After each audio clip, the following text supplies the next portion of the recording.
Good morning. Well, the tobacco wars continue. What is our government doing? Are they just criminally connected to these tobacco wars? It is just an absolute shocking thing. They've created a third world country out of a first world country. That gets onto Western Renewable Link. The farmers and people down there north of Melton, into Murniong, around past Greendale, around north of Ballarat, through all that beautiful agricultural farming land, which is potato growing, must stick together. VicGrid, which is an arm of this corrupt criminal government in Victoria, is doing a similar sort of corrupt behaviour. We've absolutely got to hold them to account. There is absolutely no proper process. It's just we're coming through, get out of the way. This is just not right. Everyone has rights in Australia. Individuals have rights. We have rights to freedom of speech. But this government's denying our rights, taking our rights away from us, and causing us to be, dare I say, communists. That's not the Australia I want to live in. If that's the Australia you want to live in, it's a real problem. I think there's going to be massive battles at the gate for VicGrid to try and gain access to some of these properties. No one wants to be treated like crap, and VicGrid has been doing that repeatedly in the V&I West Line and the Western Renewable Link. Thank you very much. It's Ross Johns here from the from the Wimmera Mallee Environmental and Agricultural Protection Association. Enjoy your day.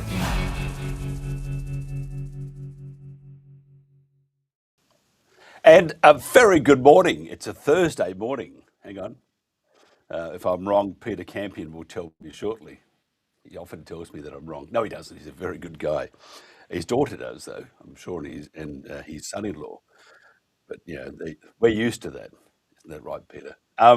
Before we get into our show, we're just trying to chase down someone from the UK. We'll probably go with Peter beforehand. Some of the news that's making news around Australia. I'll tell you what, two things that are not making news, first of all, sort of unscripted. First thing is, I have not seen much at all. I saw a little bit in the publication called The Land, but I haven't seen much else about the federal government's plan to give away 30% or take 30% of Australia and buy it back. 30%, that's 1/3. Have not heard a thing about that. No one's talking about the impact. I can't believe it. Ross Johns mentioned communism. Bring it on. That's what they're doing. Anyway, that's one thing. And the other thing is the Brumby coal. The propaganda that's surrounding that from the officialdom that are shooting these horses, we have more on that soon, is just astronomical. I mean, our previous past iteration, we dealt with all sorts of things, Russians, US, Western intel, European intel, all that sort of stuff. Truly, this is so far in front of those for nefarious activities and lies and propaganda. I've never seen an information operation like that, but we'll talk about that with Peter Campion, because no one's talking about it, about both. I mean, how serious an issue are they individually? Anyway, back to some normality. It's a Thursday. What does Peter do for this? He goes on, does he? With loose pants. US lamb prices have surged 56% above year-ago levels, with Australian producers receiving roughly half the returns of their American counterparts. Australia's milk pool is finishing the 2025-2026 season at a steady rate, an analyst says, while new figures show Western Victoria's dairy farmers are bouncing back. Boing.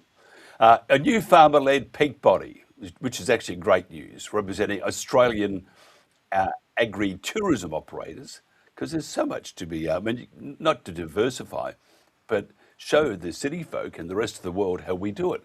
Anyway, they've launched with the aim of growing the industry The Australian Agri-Tourism Network is led by inaugural President Tim Parsons and Vice President Kay Tomarup. And they aim to encourage sustainable growth of the sector while protecting agricultural interest of farmer members. Now, the final one here, which is, again, this is making news. I mean, we're not going to talk about a third of our country gone, owned basically by the UN in 4 years' time, 2030. We're not going to talk about that. Not going to talk about the culling of these magnificent Australian iconic horses. No, not going to talk about that. We're going to talk about Carl Stefanovic. It's really sad. He's broken down. Talk to Piers Morgan. I mean, there you are, two very sincere people. I mean, it's just terrible, isn't it? I don't know what to do. Carl, the tissue for you. I mean, where are you going to get your 3 million? Oh, I know where you're going to get your 3 million from. I won't talk about that. But it's very sad. It's great camera work. And I zoom in, and you got his shirt undone and everything. You can see the hairs. See, he's looking partial man boobs. It was just hairy ones, and it was just terrible. Give me a break. Anyway, that's from news.com.au. Don't talk about anything else that's really of concern. Just talk about Carl, and that makes me cry. By the way, this is the Country Telegraph. I think next up, Peter Campion, who's thinking, what's in my coffee, and can he have some?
Burrinjuck Dam is 98 years old. It was completed in 1928, and the concrete is deteriorating from the inside out through a process called alkali-silica reaction, which is an irreversible chemical expansion that causes cracking and weakens the structure over time. In 1937, engineers discovered structural weaknesses so serious they drew up evacuation plans for 20,000 people living downstream, and the dam has only aged since then. Right now, Burrinjuck holds 1,026 gigalitres, but the catchment it sits on covers nearly 13,000 square kilometres and routinely delivers far more water than the dam can store. In October 2022 alone, around 1,200 gigalitres flowed into Burrinjuck in a single month, more than its entire capacity. And the excess had nowhere to go but downstream into communities that ended up flooded. That year was Australia's costliest natural disaster on record, with $5.56 billion in insured losses and 10 million tonnes of grain destroyed. The proposal is to rebuild Burrinjuck with a new wall that takes capacity from 1,026 gigalitres to 4,000 gigalitres, which is an additional 3,000 gigalitres of storage. To put that in perspective, the federal government has spent $7.2 billion recovering approximately 2,100 gigalitres through buybacks under the Basin Plan, and buying 3,000 gigalitres on the open market at current prices would cost anywhere from $27 billion to $60 billion. Building the storage costs between $4 and $6 billion. On top of that, a rebuilt Burrinjuck could generate 100 to 200 megawatts of hydroelectric power, bringing in $40 to $60 million a year in energy revenue. It could dedicate over 650 gigalitres to environmental flows without competing with irrigators. And it would act as a flood buffer that protects downstream communities the way Dartmouth Dam does on the Murray. where 70% of flood events have been completely absorbed since it was commissioned. The Murray-Darling Basin produces $30 billion in agricultural output every year and supplies over a third of this country's food. Rebuilding Burrinjuck secures that food production, protects communities from floods, generates clean energy, delivers environmental water, and replaces a dam that is approaching the end of its structural life. Every year we delay this decision. The dam gets older and the cost of inaction gets higher.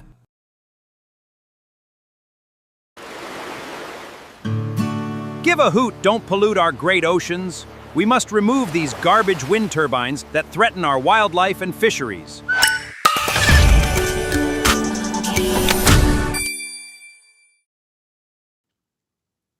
Yeah, I think they should fix the dam.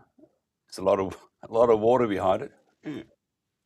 Oh, those cracks will be all right until it burst its concrete, which is rotting from the inside. Oh, it looks pretty, and that's the last thing you hear. Peter Campion is a retired Queensland Fire and Rescue Service fire commander and fire investigator. Peter is an independent researcher, a climate realist, and a fierce proponent of the traditional Australian values, here, that have come under increasing attack since the 1990s. Peter was deplatformed from major newspapers in 2020 for writing truths about COVID-19, which is still in the courts, by the way, and has prompted him to stand as a candidate in the 2020 Queensland election, the 2022 federal election, and the 2024 Queensland election, and we're missing one. I'm sure he'll pick me up on that. His media ban was lifted in August 2022 and reapplied in 2026. Now, we're going to talk to Peter today about the federal government's aim to launch, and they have launched its controversial plan to buy 100 million acres of private property to lock up almost a third of the nation's land within 4 years, and also the water around us, 30% of it. Incredible. It's amazing the reach of the UN, Peter. Thanks for joining us. It is amazing, Mike, and it's good to see you so chipper at the start of another long day of wading through the globalists' bovine excreta. But what was that again? Bovine. Excuse me. Let me just write that down. I'm going to steal that. Bovine excreta, and the habitat. Yeah. The main habitat is where? Canberra.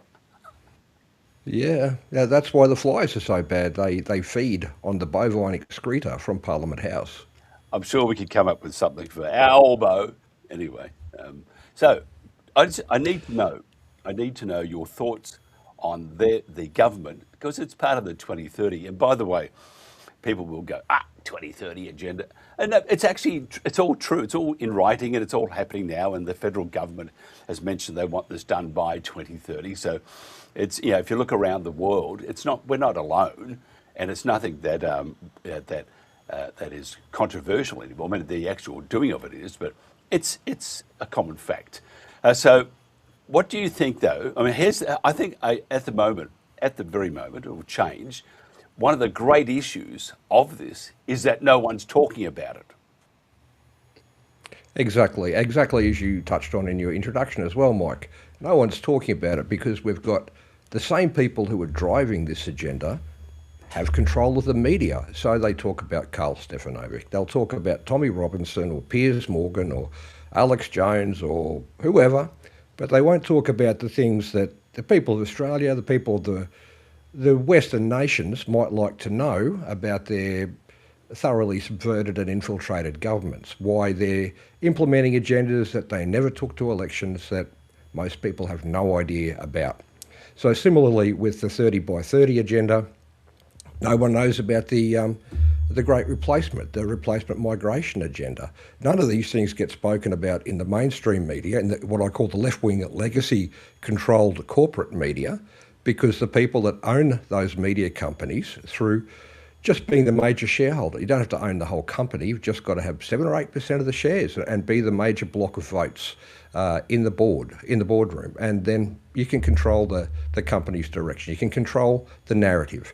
So most Western media corporations are owned by just 6 companies at the top of the tree, and they in turn are owned by the usual suspects, BlackRock, Vanguard and State Street, all of which are controlled from Vanguard. And Vanguard, of course, has a secret shareholders list. We know who they are. They're the people that we call the globalists. These are the foreign billionaires that have stitched together this narrative, this utter nonsense about carbon dioxide and the utter rubbish that is the 17 sustainable objectives of the UN. And they're the ones that have set up all these organisations, everything from the United Nations itself to the World Meteorological Association to all the downstream organisations. And at the top of every tree, you've got that same little cabal of people. And if you can call them people, because some people argue that they're actually human. But that's a whole other subject. But getting back to 30 by 30, they want to not only lock up for nature, in inverted commas, this 30% of the landmass of every country by 2030. They want to depopulate it. They don't want anyone there. They don't even want pest, weed or fire management. Well, what happens if you're not managing the landscape for fire? Now, when humans first arrived here in Australia, it was an ice age. It was a pretty hard struggle to get going. The people were called the Negritos. They'd come around the coastline from Africa. They were quite small stature. And it was hard scrabble here. And they, among other things, changed the environment. They changed the landscape. They, first of all, preyed upon the remnants of the megafauna because they weren't accustomed to having a predator above them in the food chain. And then they started using fire stick farming. They, in turn, were displaced and replaced by the Mauritian population, who were the second wave of humans coming across, and they, in turn, were displaced by the Carpentarians, the current Indigenous people of Australia. However, the second and third wave adopted the same practices as the first wave, which involved a great deal of burning off. So, consequently, Australia, when the Europeans got here, they looked at it and they thought, wow, what great grazing landscapes. Well, there was a reason for that, because the native population went along with their fire sticks and they started fires. They burned off the excess growth. They regenerated grass for the wallabies and the kangaroos that were their main game animal, because they could successfully hunt them. Where crocodiles, obviously, and sharks are a bit harder. But wallabies, yeah, they're pretty easy to hunt with the technology that they had available to them. And of course, they were never going to develop technology beyond, sharp sticks and so on, because they never had species that could be put into a harness. They could never develop agriculture because they couldn't multiply horsepower or ox power, so to speak. They only had the muscles of their own frames. So consequently, we've always done burning off in this country. And if you take people entirely out of the landscape, which is what the ultimate UN objective is, well, guess what? You get massive fire scars. And then you can say, oh, look, climate change. Well, guess what? There's actually no correlation between baseline planetary temperature, surface temperature, and fire. Because, as any firefighter can tell you, fires will burn at any temperature at all. In fact, the Arctic tundra at very low temperatures has quite unmanageable scrub fires. And it's a matter of how dry the fuel is, not how warm it is, because the ignition temperature is usually well above the ambient temperature. You're looking at ignition temperatures usually in the hundreds of degrees for forest fuels, and you're not going to get hundreds of degrees surface temperature on Earth, except when there's a lightning strike. So if you have no one there to do the burning off, to eliminate the fire fuels on an ongoing basis, and there's a lightning strike, and you do get lots of dry lightning, and in fact, due to the location of the solar system, in respect to the galactic Parker instability, there's going to be a lot more lightning. One thing we're going to see over the next decade or two is a heck of a lot more lightning. It's already magnifying the Schumann resonance of this planet. We're going to see more unusual lightning. So we're going to see a lot more dry lightning strikes, and they're going to arc up a lot more bushfires. And if the fuel wasn't managed, and if there's no one there to fight them, or there's no one there to backburn, to eliminate the fuel as it's coming down, it's going to do a lot more environmental damage. So the whole agenda of the UN is actually to do more environmental damage. The best managed landscapes are the ones where the population is present and prosperous.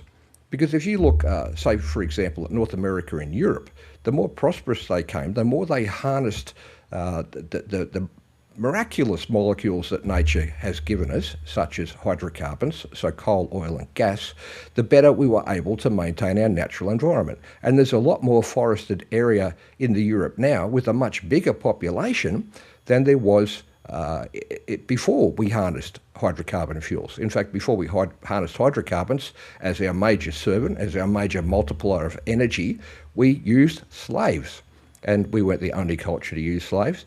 Every culture used slaves, and a lot of cultures still use slaves, but just not so much in the Western world, although there are examples of it, and there's been examples of it discovered in Australia.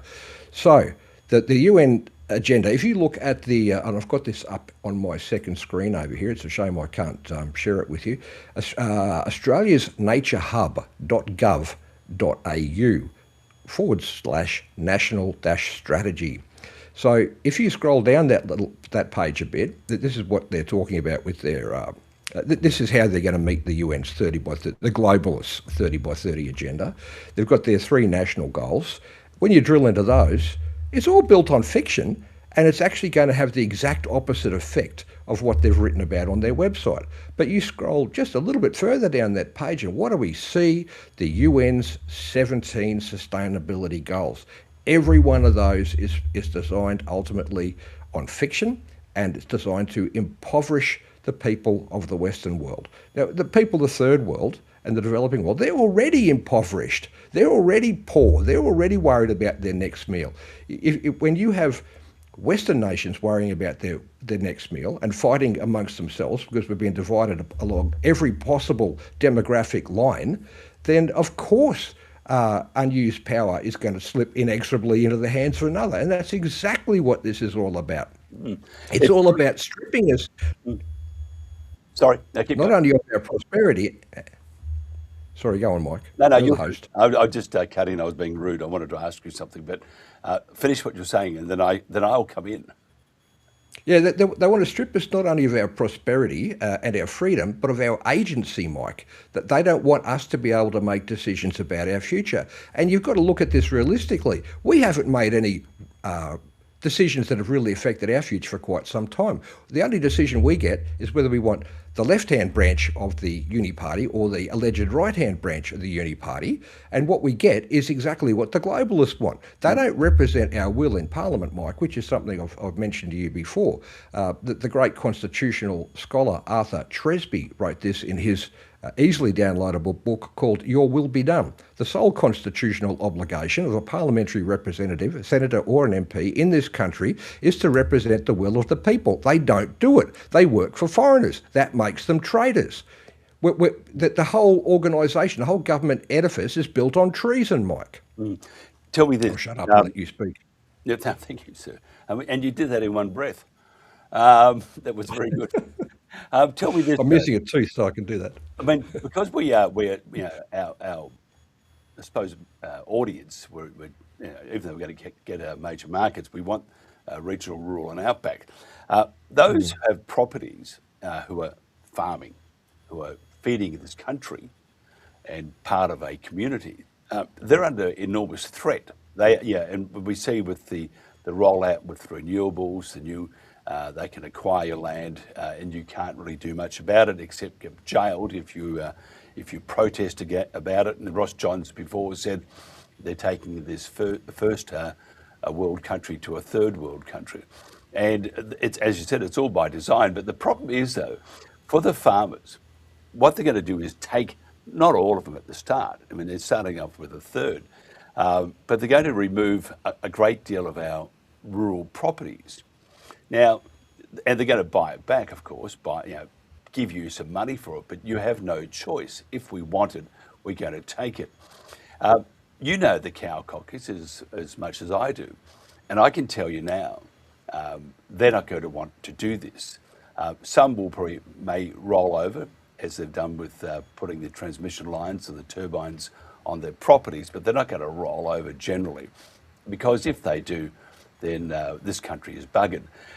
What do you think, looking down, looking at, it says within 4 years, so they're active now, they say 250 million. That's not right, because you can't really buy much for 250 million these days.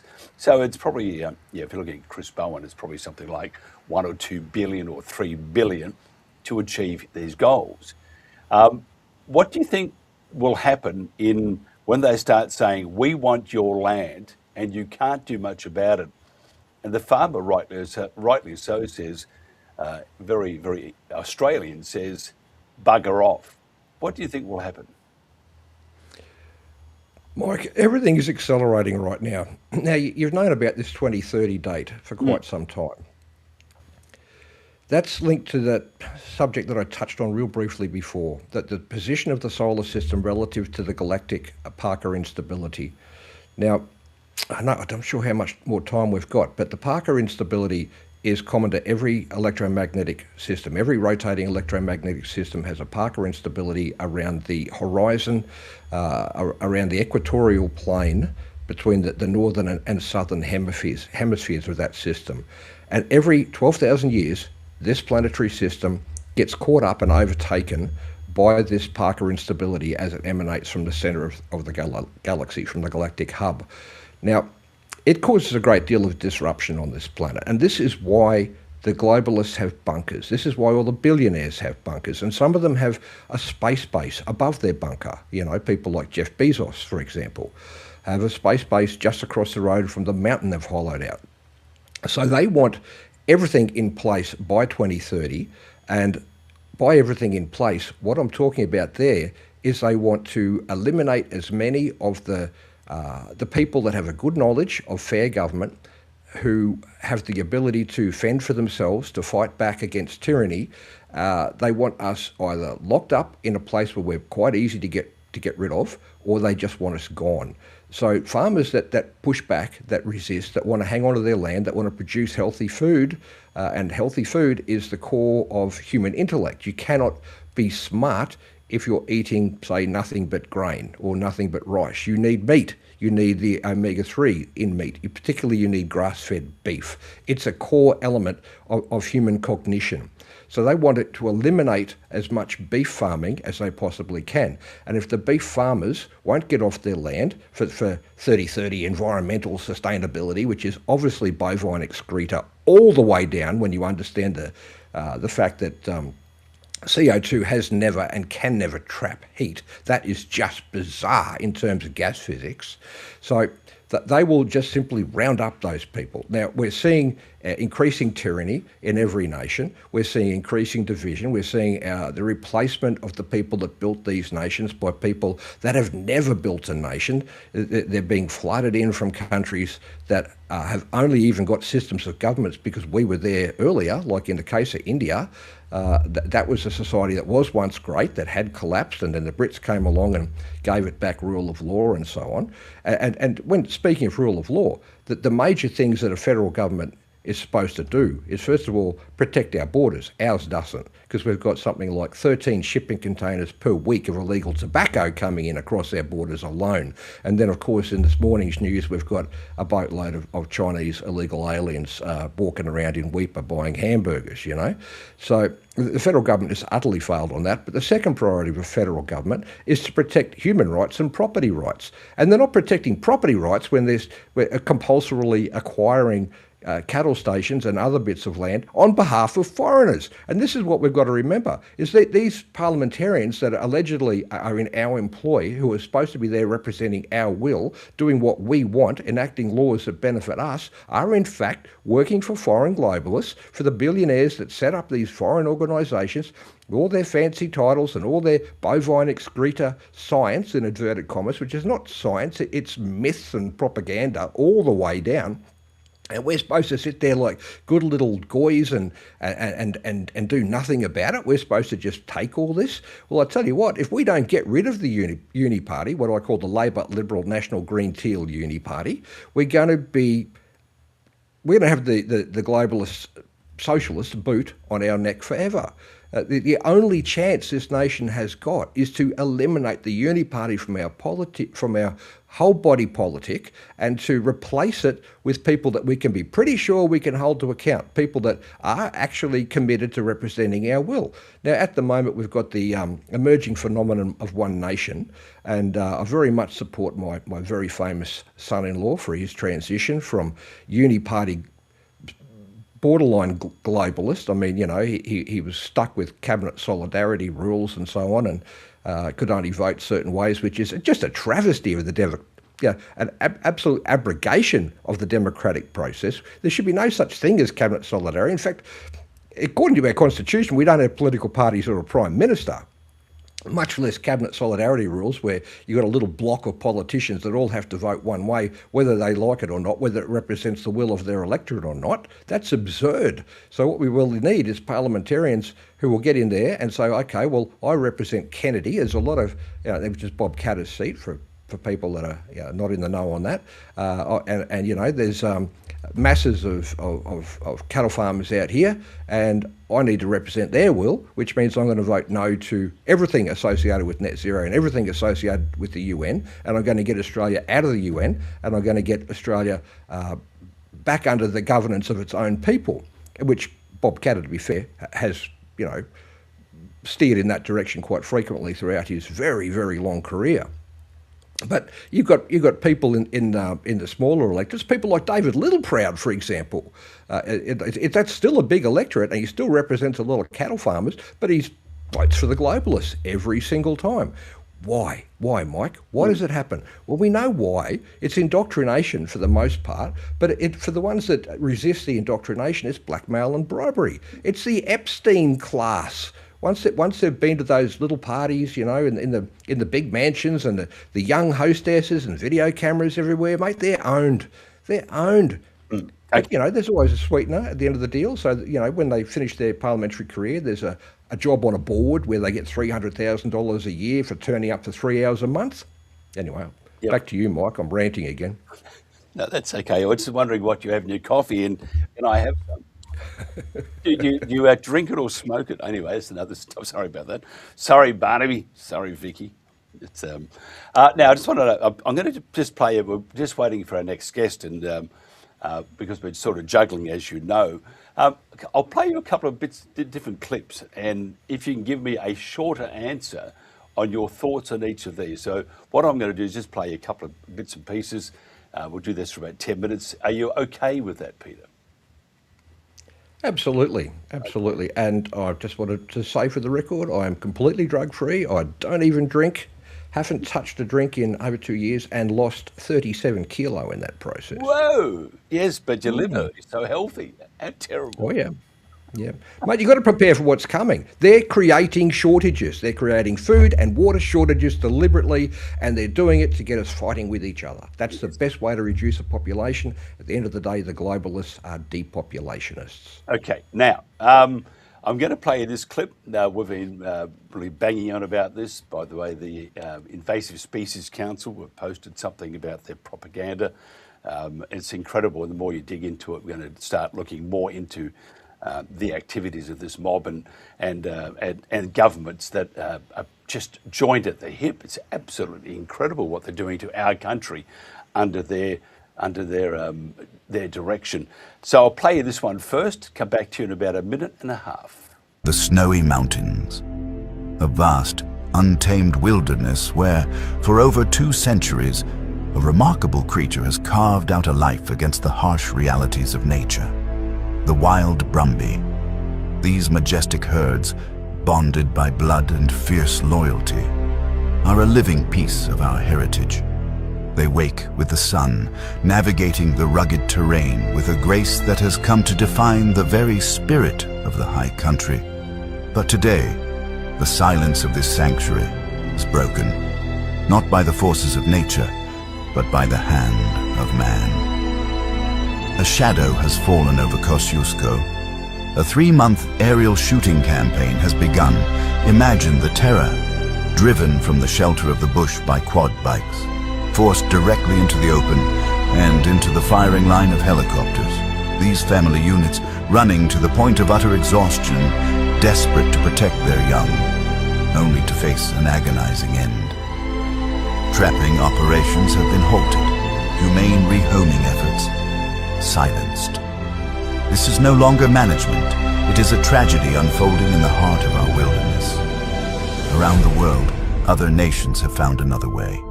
Humane alternatives exist, paths of compassion that respect both the land and the lives within it. Millions of dollars, now spent on eradication, could instead fund a gentler, more civilized future. The heritage of these wild horses cannot be reduced to a line item in a budget. The world is watching. We cannot let silence stand for cruelty. The Australian Labor government must hear our collective voice before the high country falls permanently silent. Stand for those who cannot speak for themselves. There you are, Peter. What do you think? I mean, here we have in the Kosciuszko National Park in the Bogon High Plains in Victoria, there are no horses. They're all gone. These creatures are magnificent. In the Kosciuszko National Park, the people that have worked there for all their lives, decades, families, traditions, love of nature, it's just being attacked wholeheartedly. And the information, I mean, there's about 800 horses left. And they're saying we have to get rid of another 1,000, a couple of thousand, because they're killing the land, and they're not. And that's according to the people that actually live there, work there with the horses. And at the moment, the whole community in the around the Snowy Mountains are really feeling it, because it's just terrible. I saw a doco, by the way, the other day. It was a couple of years old. And it was stacked, just like the current affairs story. It was stacked that science, it was right, and the other is emotion, but never mind, you get over it. Their science, the crowd they were talking to, in both cases, their science is highly flawed and is not scientific. It's what governments do, Peter, and we know what they do. So what's your thoughts on the obliteration of these magnificent horses? It is, as always, with globalist-driven objectives, to be as diametrically opposed to everything that's good and pure and honest and wholesome and enjoyable, that produces love and happiness. They're the opposite of everything, Mike. Everything that we built as a society, the humanity, the fair and equitable treatment of animals. Now, they'll argue, oh yeah, but you grow and slaughter cattle for food. Yeah, but these are creatures that wouldn't have lived otherwise. So, take for example a Brahman bull. He would never have known the joy of being a Brahman bull, grazing the savannah and fathering offspring, if it hadn't been for the beef industry. These aren't species that roam around, on this continent. Naturally, or really probably wouldn't be in any great numbers on any country when there's a whole lot of predator species around. And the horses are just the same. The horses, as you say, have done no damage. Everyone thought, a cloven-hoofed animal, delicate alpine flora, they're not going to be a mix, but they have been. And in a lot of ways, all the Brumbies are doing are keeping the fuel load down. I would say that they're creating as much anxiety as possible, as much division as possible, because that's always what they do. It does. It works. Now, our next one, it's a much shorter one. I'll play you this. This is set in Victoria at a place called Yarragon, and this is where they're going to plonk batteries and all sorts of other things to make our life more enjoyable. This is a typical night at Shady Creek.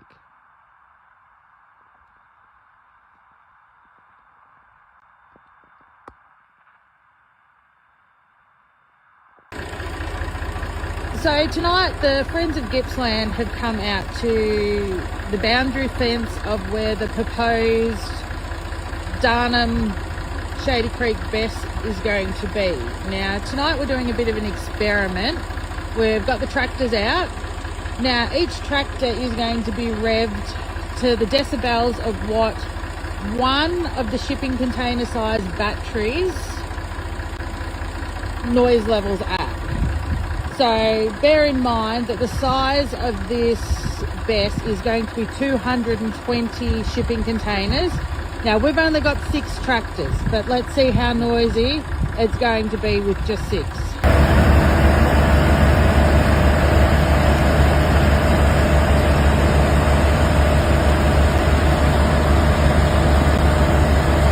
This is the new of 6 tractors. So this is equating to 6 of their shipping containers. You tell me how having 220 of the shipping containers at this amount of decibels is not going to affect the neighbouring properties of this city. Who in their right mind would want to listen to this shit all day long? 6 tractors flying up at the moment, and we're sitting at about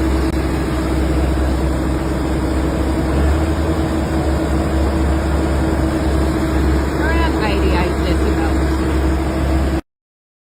So there you are in Yarragon. We're going to put 220 of those, instead of 6 tractors, to be equivalent to 220, and you can hear the noise. Your comments for the poor folk of Yarragon in the Gippsland in Victoria, that's just an abomination, isn't it? No, of course. It's not a generator. It only stores energy. In fact, the only real use for batteries is to balance the frequency instabilities generated in the grid by the forced insertion of inverter-based inputs such as solar and wind.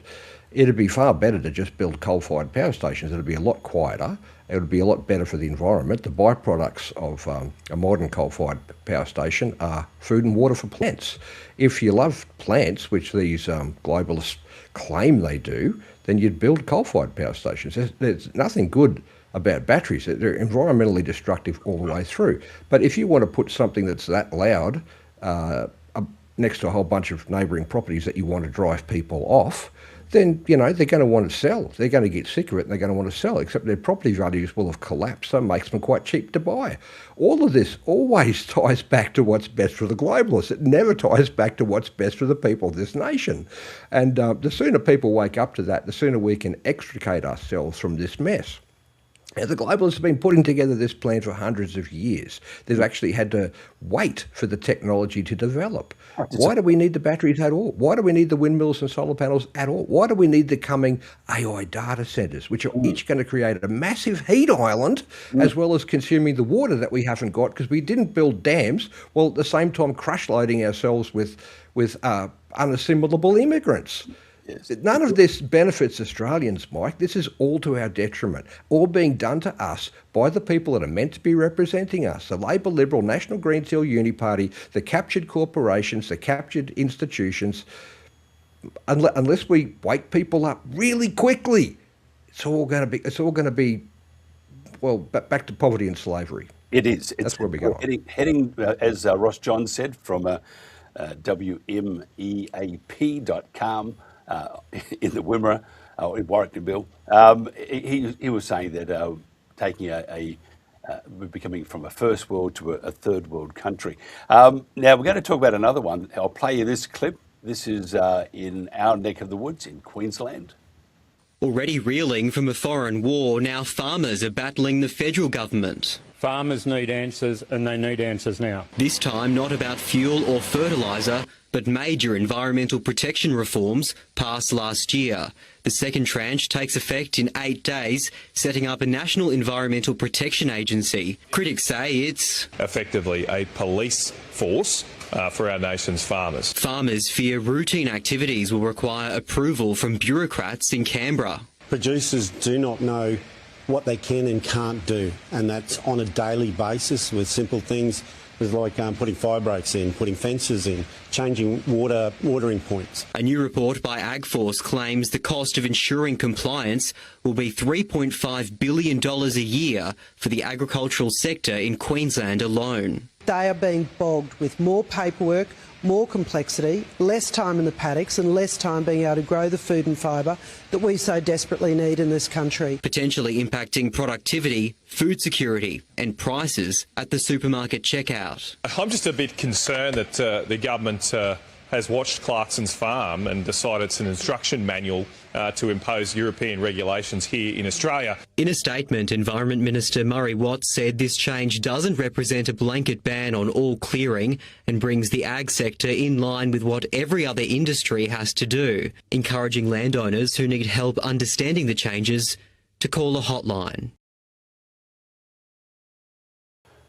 So there you are. There's a comment required from you because you're on the land, up in God's country. You're frozen. Mike, I'd like to see this tested. That's okay. I'd like to see this tested in the High Court. Yes, I would too. When the Kyoto Protocol came in and they started with the original land clearing laws, anti-farming laws is what they were. They used the state governments because the state constitutions didn't have Section 51, subsection 31. Now, let me just real quickly read this. I brought it up while you were showing that clip. The legislative powers of the federal parliament. So Section 51, the parliament shall, subject to this constitution, have power to make laws for the peace, order and good government of the Commonwealth with respect to, subsection 31, the acquisition of property on just terms from any state or person for any purpose in respect of which the Parliament has the power to make laws. This was the constitutional clause at the heart of the very famous Australian movie, The Castle. You'd remember it with the Daryl Kerrigan character now living next to the port. Yep, tell him he's dreaming. Okay, so they took that to the High Court because they weren't offering just terms. And what's happening here with this federal government legislation, they're taking rights from farmers and they're not compensating them on just terms. Now, if the peak farming bodies, if the Farmers Federation and so on hadn't already been captured by the same subversive infiltrators that every other institution has been captured by, they'd be launching a High Court challenge. They'd be looking to take that and get that overturned because to impact farmers negatively without any sort of compensation like that is unconstitutional. But of course, but the uni party that's inhabiting our parliament, these treacherous, treasonous traitors, aren't respecting the Constitution. They're not respecting the rule of law. They don't respect the people that are paying their bills. They don't respect Australia. They don't respect our future. They don't respect our children. They are waging a war on us on behalf of foreigners, on behalf of the richest and most vile people on this planet. And they run around flapping their gums and flapping their little wings and saying how virtuous they are and how marvellous and how they're saving this and saving that and scaring the gullible. And it's all designed to harm us, Mike, all the way down.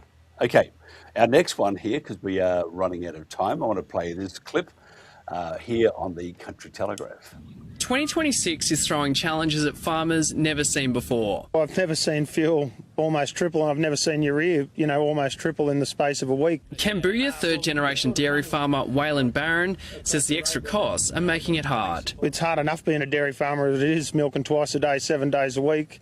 And just when you think, well, Murphy's Law, isn't it? Despite a 5-cent support payment for each litre with contractors, Waylon's worried he won't be able to balance his books and is backing a national push for more industry transparency. The average farmer is going to receive a range, okay? Now, that breaks down the capacity of the farmer to do a comparison between processors. Under a new code of law, new milk supply agreements with processors begin from tomorrow. That starts the process for making cream products. Each contract is different, but generally branded milk goes for about $4 to $6, and farmers have negotiated for around a third. That farm gate price remains locked in, regardless if the label is cheaper. Bega, Pauls and Norco, the main players in the dairy industry, local farmers and those around the country produce around 8 billion litres of milk per year, which go on to create some of our household favourites. The present code of conduct doesn't include the supermarkets. We have got a lot of interest from farmers to say that it should.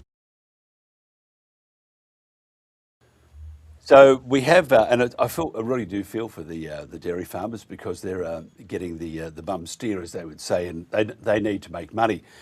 Problem is though, and it's not their fault because costs have gone up and up and up and up, and with the continuing war without an end or conflict in the Middle East, it will be a long time before the Strait of Hormuz is open.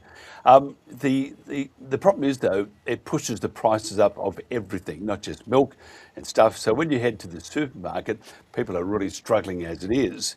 They pop in and that $3 or $4 bottle of milk, whatever it was, litre or whatever from Coles or Woolies, now becomes another 50 cents, and a bit later becomes another $1. If you have family, that starts hitting home, and especially when all the other products around you are also going up. So I do feel for the farmers. I think they need to be looked after. How do we do this with the continuing assault on farming Australians, the cost of goods and services and stuff like that? Well, nothing can be fixed while we've got the uni party in our parliaments, and I'm talking about all the parliaments. The first step is to get rid of them.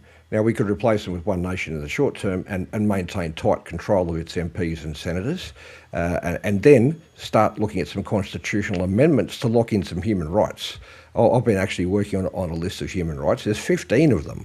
And then we need to get rid of all the globalist misinformation, disinformation out there. Now, the Strait of Hormuz, the fuel situation. Obviously, this entire modern civilization is built on hydrocarbons. Hydrocarbons were never fossils, with the minor exception of coal. Coal were old peat beds that were hydrogenated, so hydrogen came up from the mantle and permeated them. But oil and gas are entirely abiotic. They are produced by processes of decay within the mantle and complex chemical changes in that high pressure, high heat environment. And they bubble up into the same reservoirs over and over again. So they're entirely sustainable. And they don't pollute, they don't add temperature, they don't do anything like that. The attacks on hydrocarbon fuels are an attack on all of us. Now, the ripping off of the farmers, that's been going on for a very long time. It enriches the globalist corporations. It makes it harder for us to get good nutrition. And that brings me to the third point, which is pasteurisation of milk. The very worst thing you can do to milk from a nutrient value, from a nutrient standpoint rather, is to boil it. The very first thing you should do is take it from the cow and refrigerate it and then drink it. And what we need is local milk distribution networks, as local as possible. We need much more dairy farming spread across a lot more areas. They've done everything they possibly can. We used to have a huge dairy industry around here on the Atherton Tablelands, up around Miller and Malanda, and now we're down to, like less than 10%, what I last heard, of the original number of farmers that were up there. I can remember going up to a mate's family dairy farm on a winter morning, and it was just magnificent. Help with the milking and get the cows in, obviously, and clean them up and get the milk in and drink that milk before the truck came to collect it. Just magnificent. So, everything that's being done to us is being done by foreigners. It's being done to dumb us down, to make us weaker, to attack our food supplies. Now, the less quality food we have, like drinking pasteurised milk and beef that's been injected with this and that and who knows what else, the less able we are to think clearly, to digest complex information, to connect the dots. They don't want people connecting the dots. They don't want people seeing the big picture. And this is why they put chemicals in your drinking water if you happen to live in town. If you're in a rural community like I am and you're drinking bore water and it's just straight out of the ground, it hasn't been tampered with, there's a fair chance you're going to have a better ability to connect the dots than you would if you'd been drinking fluoridated and chlorinated water your whole life. Same with if you're eating local beef and you actually saw the beast grazing and it was processed in an abattoir that you can see from your office window, then there's a fair chance that meat is uncontaminated. And similarly, if you can get milk or even cheese that hasn't been through a factory, then there's every chance that you're going to be better able to connect the dots. They don't want us connecting the dots, Mike. Particularly don't want people in the cities that vote for the Greens and the Labor to connect the dots. I totally agree. Now we've got our final one. We are running out of time, so we'll have to make this less than 42 minutes. Okay, I'll play this clip. And this one here, I know this will incite you to, but we have to keep it fairly short if you don't mind, good sir. Covering Climate Now launched in 2019 to standardise climate coverage across mainstream media outlets. It tells newsrooms how climate must be framed, that is, as an emergency, as the dominant story, and as requiring immediate political action. Over 500 media outlets follow its guidance, including Reuters and NBC, CBS, ABC, PBS, Al Jazeera, and the Weather Channel. Editors know in advance which questions are encouraged and which are not, and journalists know which conclusions are acceptable and which will end their career. That is why climate coverage looks identical everywhere. Science advances through doubt, journalism through scrutiny. Covering Climate Now suppresses both. Covering Climate Now launched in 2019 to standardise climate coverage across mainstream media outlets. It tells newsrooms how climate must be framed, that is, as an emergency, as the dominant story, and as requiring immediate political action. Over 500... So there you are. That's, I think it repeated itself, wasn't too sure on that one anyway. So, but you got the message. Your thoughts on that one, and I know you have many. Yeah, just like COVID, wasn't it? Remember during COVID, and we saw the composite clips of all the news anchors saying the exact same things, reading the same script. Goes out at 4 a.m. local time every day. What they've got to say. There's no free thought in journalism anymore. There hasn't been probably since the days of the town crier. Who was paying the town crier before the printing press? It was the rich guys. You know, the globalists of the day. They've controlled the media the entire time, Mike. It's only the breakout groups like the Country Telegraph, for example, that are telling the truth now. The ABC is just a propaganda factory, and it takes its talking points from foreign billionaires that start organisations like the World Meteorological Society and the United Nations, the International Panel for Climate Change, all those sort of groups. No, mate, anyone that's consuming the left-wing legacy mainstream media these days, the corporate media, it might as well be just drinking fluoridated water and pasteurised milk, as far as I'm concerned. Which we are anyway. And also, it's magnificent propaganda. We talk about information operations, which, by the way, is what governments do when there's a conflict. Of course, there's one here. And it seems to be having an impact too, which we'll talk about next time, Peter Campion. If somebody wants to find out more about you, how do they do that? Well, I have a Substack, which is petercampion.substack.com. I write to newspapers every day. I post them there. And additionally, I'm on X, the platform formerly known as Twitter, as @goodasdone. Because I tell you, Mike, we're good as done in Australia unless we get rid of the uni party. Yeah, we have to get angry, don't we? Peter Campion, always a pleasure. Thank you very much, sir, for extending your stay, and I enjoyed it immensely. And I'm amazed that you can do this in one breath. Good on you, Pete. I've got a breathing gap just here. I won't go there. Thank you very much. This is the Country Telegraph. I didn't choose this life. I was born to live it. So was Dad, Pa, his dad, and his dad before that. Come on, ladies. You're supposed to be slowing down, you know. It's payback for all the free labour you got out of me as a kid. I learned from watching my mum and dad and how they work together. So does my sister Sally. Any trains? I know. Feet up. I'll always remember these days. It's the happiest days of my life. Together as a family. Oh, you're so lucky I love you. Really? Yeah. Is that about right, is it? I don't know how you're going to deal with all this. Deal with what? $6 million debt? Most farmers are in this amount of debt. As farmers, we gamble with the weather every day, and it's a risk we take.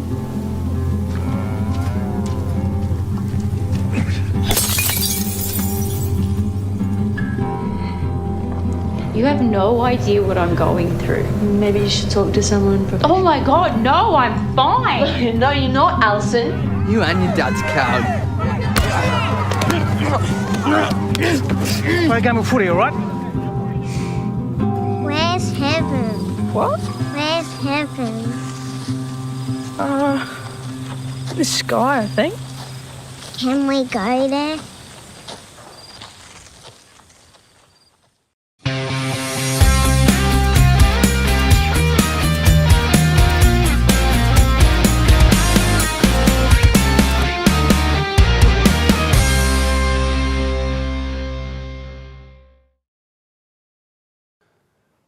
And welcome back to the Country Telegraph. Thank you to Peter Campion for filling in. It was much appreciated. And tomorrow we'll have the story on the Dartmoor ponies, which they've been there for, I think, thousands of years. Incredible. And they want to get rid of them too. just incredible. What's the assault on all good things at the moment? Because there is an assault, and a bit sad if you're a farmer, if you're on the land. I mean, they want to take your land off you. It's written there. The government's made an announcement. 30% of Australia. I can tell you where they're going to aim for first. Anyway, we'll talk about that as we go along. But we do need to do something very quickly. Some of the news that's making news around the country. US land prices have surged 56% above year-ago levels, with the Aussie producers receiving roughly half the returns of the American counterparts. Australia's milk pool is finishing their 2025-2026 season at a steady rate, according to an analyst, while new figures show Western Victoria's dairy farmers bouncing back. A new farmer-led peak body representing Australian agri-tourism operators has launched with the aim of growing the industry. The Australian Agri-Tourism Network, led by inaugural President Tim Parsons and Vice President Kay Tomarup, aims to encourage sustainable growth of the sector while protecting the agricultural interest of the farmer. And I mentioned before the news that is just headlines around Australia. Carl Stefanovic has broken down during a Piers Morgan interview. Two very sincere people. And I think we need to have flags at half-mast, because one, he spoke to Piers, and two, Carl was crying. Did you see? I saw a bit of that clip just to have a bit of a gander. I mean, he looked like he was in Greece. Shirt, a couple of buttons done, with a hairy chest, chest showing. Or man, probably something. But they were like, his chest is getting a little bit larger. I mean, it was truly an interesting look. Hello, I'm the Greek god. Carl is my name. Anyway, want to find out more about what's happening around the country? Keep watching and listening to us at the Country Telegraph. We're on Facebook, X, YouTube, and Rumble, and we're live. And if you missed the live show, you can always go back and watch the replay. This is the Country Telegraph.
Australians are paying more and getting less.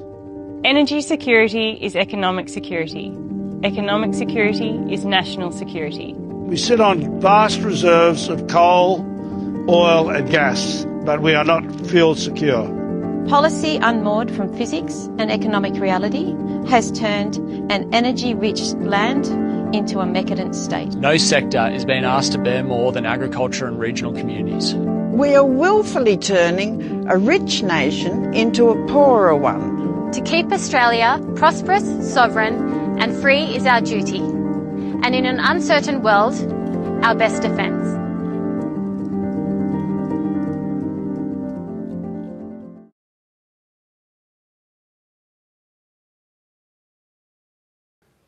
Back again. Nice to have your company for this hour. We're going to talk about some things that are very emotional. And I have to say, I've just been looking for that clip.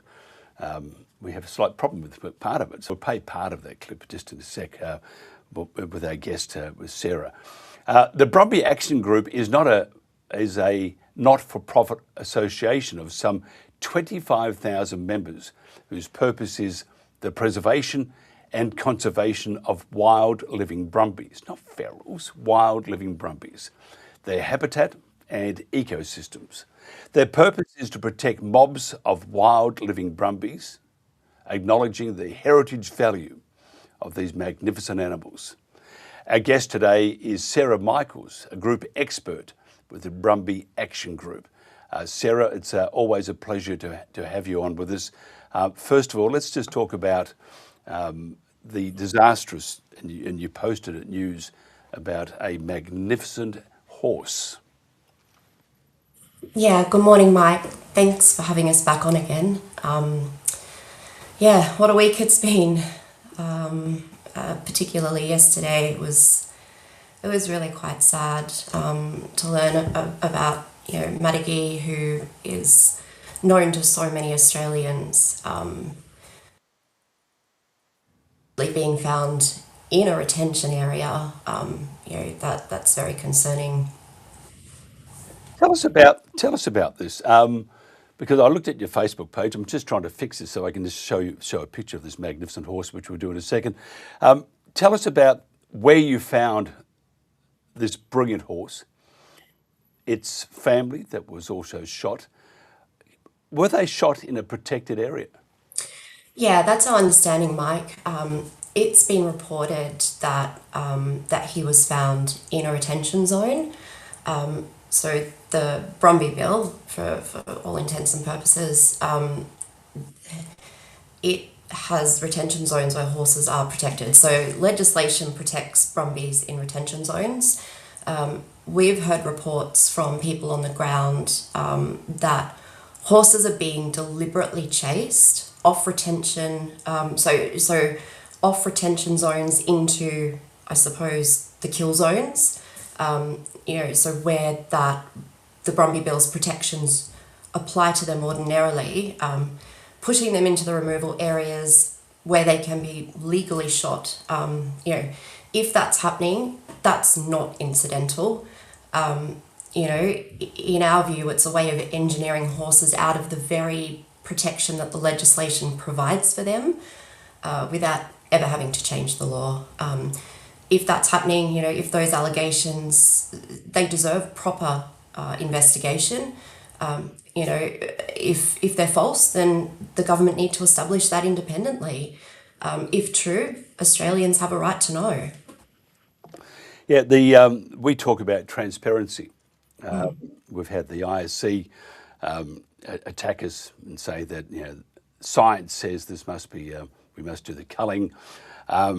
We disagree with it. They know we disagree with it. You disagree with it. Where are they flawed? Where is the government flawed in their appraisal of the Brumbies? Yeah, I mean, this isn't just about horses anymore, is it, Mike? It is a major transparency issue. The Minister, Penny Sharp, and Premier Chris Minns, they repeatedly tell the public that there's more than 10,000 horses in Kosciuszko National Park. Our question to them is simple. We have not deviated from that. Show us the numbers. Don't give us slogans. Don't give us media releases based on science. Show us the independent evidence that supports these extraordinary claims. Because from everything that we've seen, including the raw data now, I spent some time last night going through the raw data. We don't see any evidence in that document that independently supports the population figure that's being promoted by the Minister's Office, by Chris Minns, by Jack Goff of the Invasive Species Council, and by all the people supporting them. If we're wrong, commission an independent assessment. Let everyone see the methodology and prove us wrong. The government's own 2025 survey range was 6,476 to 16,411. That's a spread of almost 10,000 horses in their own modelling. The year before, their own upper estimate was 5,639. That's not population, Mike. That's a guess at best, with the error bars doing the heavy lifting on that. With the raw data that I had a look at last night, I spent some time going through that. You know, what they contain is observations, locations, group sizes, habitat. What they do not contain is an explanation of how those sightings became a population estimate of more than 10,000 horses. You know, that's a significant gap across one full week of flying. 1 week, that's it, 1 week of flying. Actual horses counted, I'm not talking modelled, I'm talking counted, actual horses came to 819. 819, Mike, you know. And over 40% of every horse sighting was in timbered country where Park's own methodology accepts detection is unreliable. You know, so a large share of their final number it's not a count at all. It's an assumption layered on top of another assumption. You know, if the modelling is robust, release it, show us. Let independent scientists and experts examine it and comment on it. You know, isn't that how science works? Well, we've seen what they do with science. You just go back a few years ago, they're still going on about it. It's settled. That's science. Look at climate change. Look at the health scare we had, inverted commas health scare. Look at all those things. And if they don't want you to talk about it, don't want you to discuss it, which is what science is all about, what they're going to do is shut you up. And that's where the propaganda comes into it. They go on about, before I get into the clip, I just want one more thing. You often wonder, why are they doing this? What's another, what's below that surface? And the government's just come out. It's been on their websites, of course, and pushing it. And now it's been made public, for the media to start talking about it. One organisation did that, a farming organisation called The Land. And you should go and subscribe to them because at least they repeated this. The Land is a weekly newspaper for the rural sector, so there's nothing conspiratorial about it. But they've said there that the government want to buy back 30% of our land. So let's go to the national parks, for example, which they don't have to buy back, and they want to buy this under the UN Charter. They want to make sure that we go back to before us white honkies got here. So they do that. So they're going to do all that, get rid of all the invasive species, inverted commas, and you can see then the reason why they want to get rid of horses and anything else, because they want to take us back to, I'm not sure if it's before Captain Cook arrived here, or whether they're going to go back to and they're going to start hunting for and trying to bring back dinosaurs. Dinosaurs. That's a legitimate question. It's absolutely nuts. So if you put the culling of the horses, and don't forget the same thing happened in Victoria, and there are very little horses now, especially in the Bogong High Plains. They're all gone. They've been shot. No one really talked about it, except for those that really cared about it. But legacy media and a lot of independent media and stuff, no one talked about it. Part was because they didn't know the truth, and the other part was, or three parts, they didn't want to talk about it because it was upsetting for their audience. And the third one was, we're going to cover it up. And they're not conspiratorial theories. That's how government works. So we have now, the government is actually going after Australia, and they're going to buy back these lands. You're going to have no horses, nothing. Look at around Mount Warding in northern New South Wales. They don't want you to go into that mountain because of sacred, rights or whatever it is for our Indigenous folk. All that sort of stuff. But it's these departments that are concerned with environment, are concerned with our history, how we sailed in here and took over this country, invaded this country in a boat. Anyway, so we have all this, and we're trying to undo our civilization, and part of that is with the horses. The horses, get rid of those horses. And they say, don't they? They say it's done humanely. You've already proven a point, haven't you, that it's not, and it's most likely illegal. Yeah, I mean, it's first and foremost, we stand by the notion that nothing about this is humane. If we look at the current operation, Mike, reports on the ground, a chopper hasn't been sighted since Monday. I'm local to the snowy area. I haven't seen any choppers fly over. And we know that the current operation was extended through to, I think it was the 11th or the 12th of July. So it was supposed to be from 9 June to 30 June.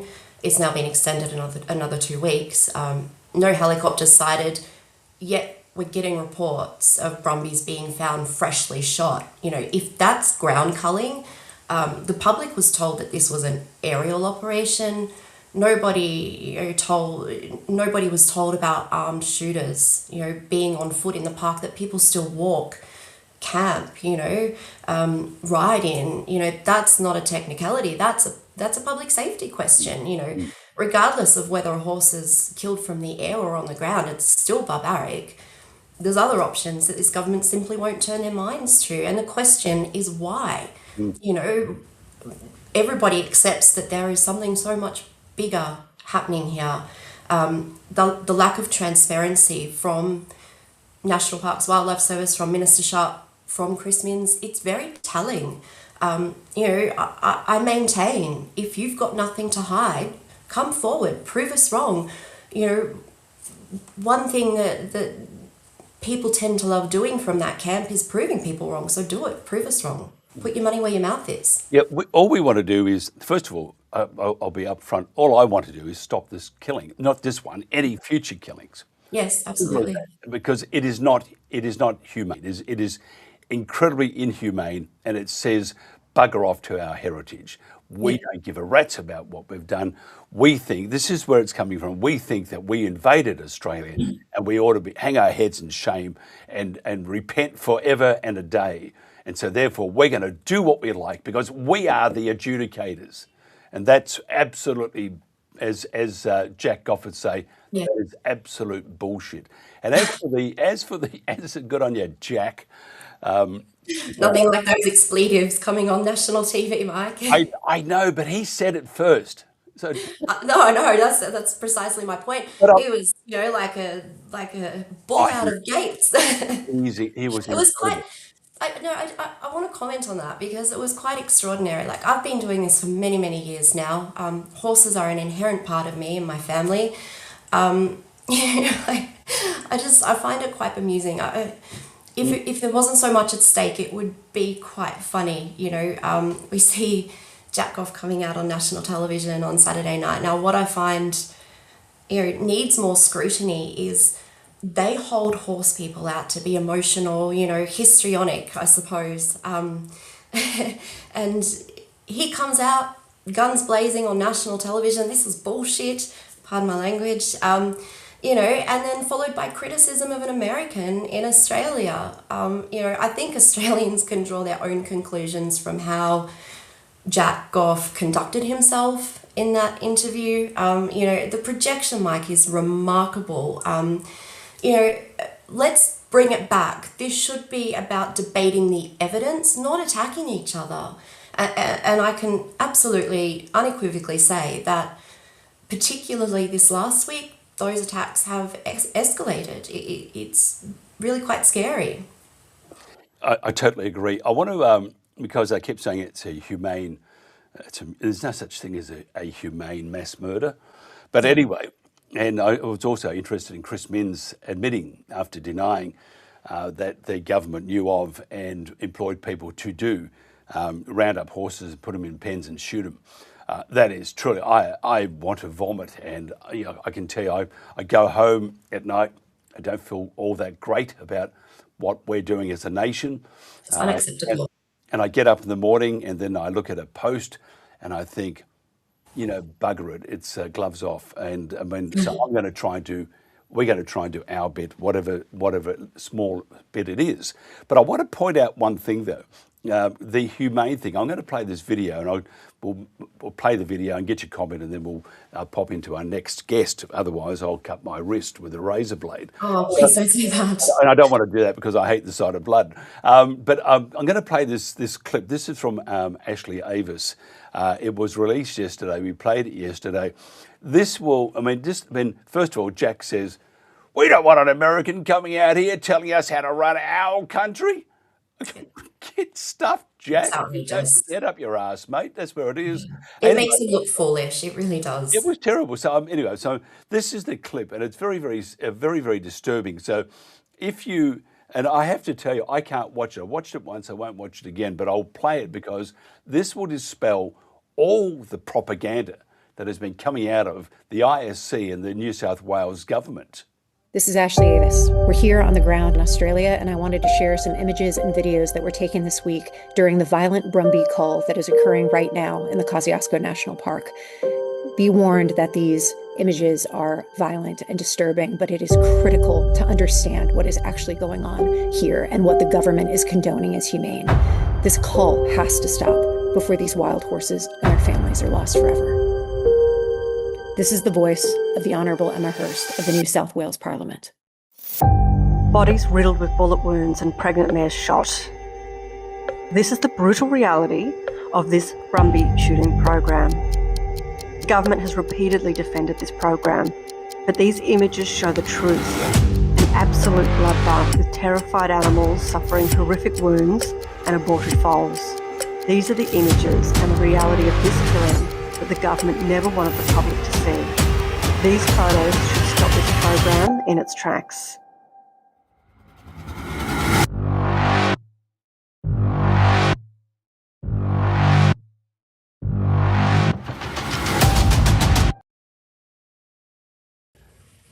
So there you are. That's very graphic indeed, but it does dispel what they've been saying. It proves what they've been saying. And that poor horse before, it just shows you that what they're saying is absolute bunkum. It's called propaganda, isn't it? Yeah.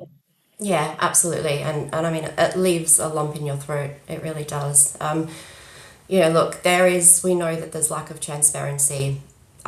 That's not something that, Camp, Golf or Sharp can argue against. It is what it is. People are seeing that now.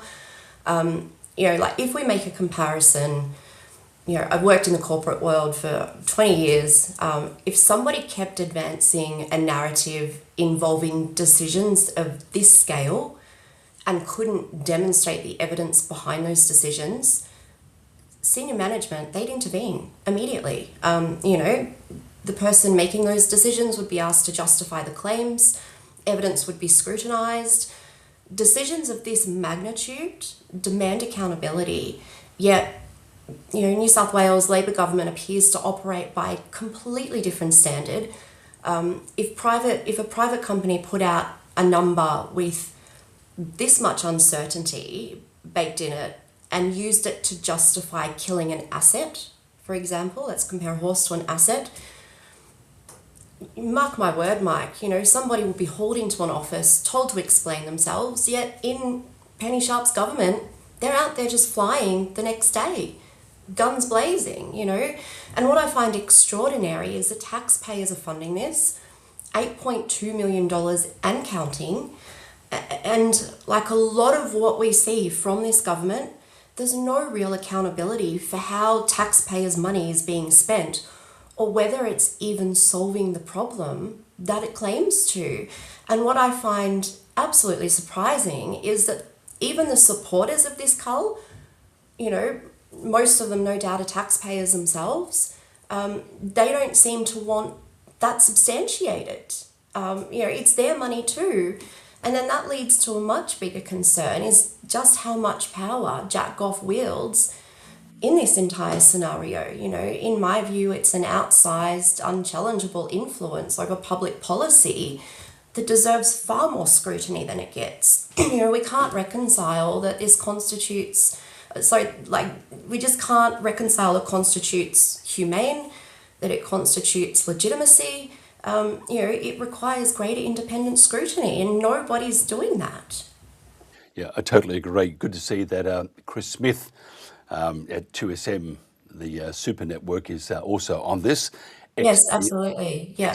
TNT. He used to work with us at TNT Radio, so he's doing a very good job. And Chris Smith is a very good person too, by the way. Yes, no, we are absolutely grateful for the platform that he's given Brumby supporters like yourselves, and if you look at this back in 2023, 2024, last year even, we didn't really have a platform. And in circumstances where we did, what we would say would be manipulated, it would be twisted, So yeah, we are absolutely grateful. We have seen a bit of a change in this space, you know, and as I said to you last week, Mike, the wheels turn slowly, but they do turn. You know, that is a given with anything. The wheel always turns. But still too slowly. We need to stop it. Absolutely. Not just this coal, any future kills. Yeah. Actually stop the killing, learn to live with nature instead of I trying. agree, 100%. Yeah. Particularly where there are other methods put to government and they're not even turning their minds to it. You know, that in and of itself is also telling. You know, it goes to that bigger question: why are you doing this, and what's the real agenda? I do agree. Thank you so much. If somebody wants to find out more about the Brumby Action Group or yourself, just to make a difference to stop this senseless killing, and it's just it's a pure abomination on our country, and to act like this and to support it. I don't give a rat's what you say about it. It's good for the environment. Yeah. It's not good for the environment, and take your head out of your rectum, otherwise it will wreck them. Yeah, 100%. But it's very sad. I'm very angry about it. We need to do something about it. So, if somebody wants to find out more, how do they do that? Yeah, jump over on Facebook from the Action Group. You know, we've got a petition happening at the moment as well. It's nearly at 245,000 signatures. So thank you to everybody that has signed that, shared. You know, Fantastic. And I always see your Facebook page too. And I always have tissues handy too, which is... yeah. It's, anyway, you know, Sarah. we are human. Yep. Pity we can't say... Actually, when we say you're not human, it means that you're an animal. And animals don't do this. So humans are the bad species here. Sarah Michaels from the Brumby Action Group, thank you very much. This is the Country Telegraph. Kona Creek's 46,000 acres, but it's not about the scale, it's about the project you're working on that day. It's breaking the problem down into small bits, solving that problem, and then moving on to the next one. Yeah, and then also the patterns are all the same. It doesn't matter how big, small the place is. You're looking for the same patterns everywhere in Australia. Whether you're a high rainfall or a low rainfall, it's the same patterns, just a different landscape. We're Ra and Tina Briggs, Kona Creek, west of Springshaw. We are fortunate that we've got these watersheds. It's important to have a whole of system approach to it because it all fits together, you know. And it's really important that you have a plan. So our plan was we started at the top, but everything that you do has a flow-on effect, and we are seeing that flow-on effect. We do want to restore the wetland that's in the bottom, and Ra's put in quite a few check banks. We've slowed that flow, the water backs up, there's been a level of deposition and biodiversity, growth, like the birds and the trees and the plants, and underneath the trees it's all beautiful and green and it's cooler.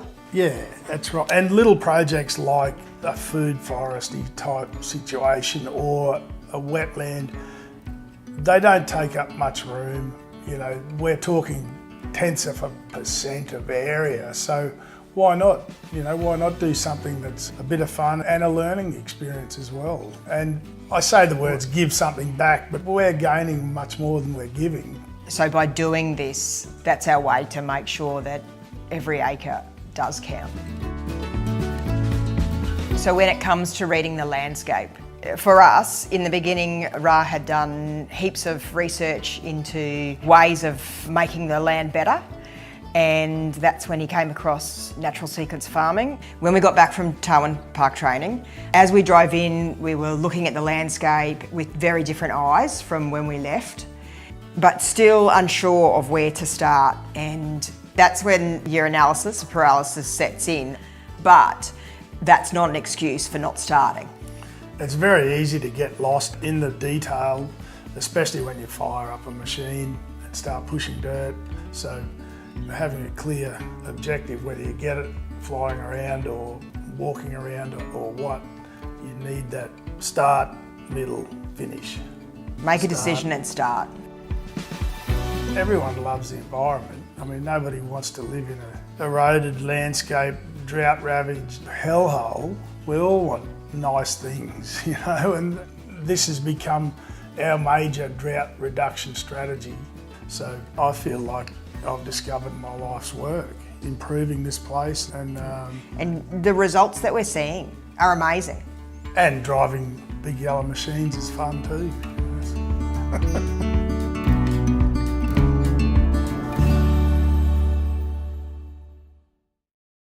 Victorian businesses are threatening to boycott the state if proposed work-from-home laws pass Parliament. Live to Isabella Stashkovsky in Melbourne is that these laws could spark a jobs exodus.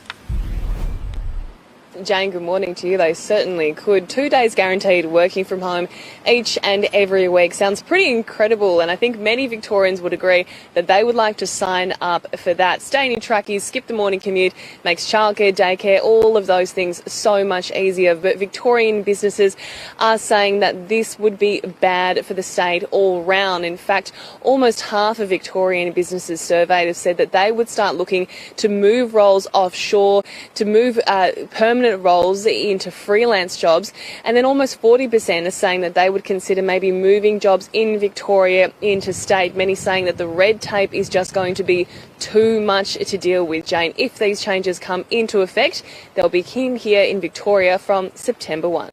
Okay, Isa, thank you. And welcome back to the Country Telegraph. Anne Nalder founded the Small Business Association of Australia in 2010 and commenced operating in 2011. Anne has been an employer and employee, and as an employee, she worked at the Women's Royal Australian Air Force, worked on air for Channel 6 Mackay, and also Channel 7 Rockhampton, because Channel 7 were the one, and Qantas for 10 years. As founder and CEO of Small Business Association, her core objectives are to be the real voice of small business, minimise the rate of failure in small business, which is horrendous at this stage, and government really is not helping a whole lot, and to promote the world's best practice in business. Now, we're going to talk to Anne today about the business and political climate and how some new policies will impact their members, especially in Victoria with the work from home. Anne, thanks for joining us. We need to actually, Anne, if you can just push the microphone, it says, turn me on, baby. That one there. There we are. No, we have actually no sound right now, so we'll just do a little thing here. Maybe we can get you on here. You just been sent a notification. I've just done that myself here, and you should be able to come on. Can you hear us, Anne? We can hear. We can't hear you. No, we're not having a whole lot of luck there. What we might do is just go to a quick break, because I have nothing organised, but we'll work out something here, because we will panic professionally as I just whip down here something I was not even prepared for. This is the Country Telegraph.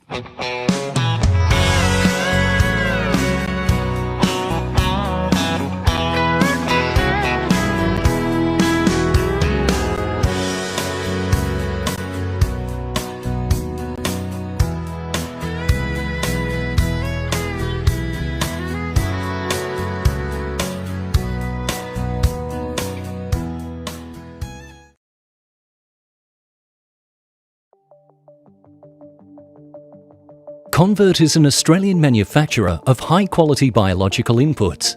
Our mission is to accelerate the transition of agriculture to a more sustainable and low-carbon industry that produces higher quality nutritious outputs. We manufacture scientifically formulated products targeting soil restoration, seed germination, plant health and animal well-being. Our products are carefully crafted to help farmers grow sustainably with profitability in mind. Independent PhD research on our products conducted at the Western Sydney University showed significant increases in soil biology, nutrient availability and cycling, root growth, fruiting and flowering, drought resistance, and overall plant resilience and yield. These products have also been thoroughly tested across a range of crops in Australian conditions. These include wheat, barley, oats, cotton, cannabis, glasshouse lettuce, pastures, vineyards and orchards. Convert's products can be used via boom spray, drip irrigation or fertigation. and does not relinquish farmers' existing trusted practices. Export has been a large focus of our company's positioning as our products are packaged in super concentrated formulations ideal for shipping and handling with minimal water and environmental costs. Convert is expanding into international markets with a focus on regenerative agriculture and the future of farming.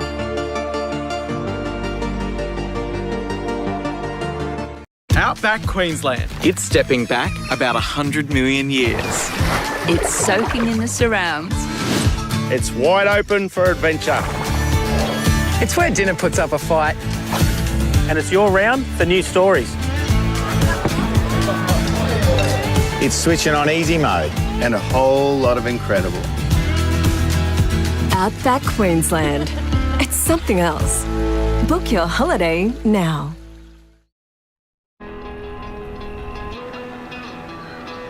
Australian made means made right here in Australia. But it's more than just where it's made.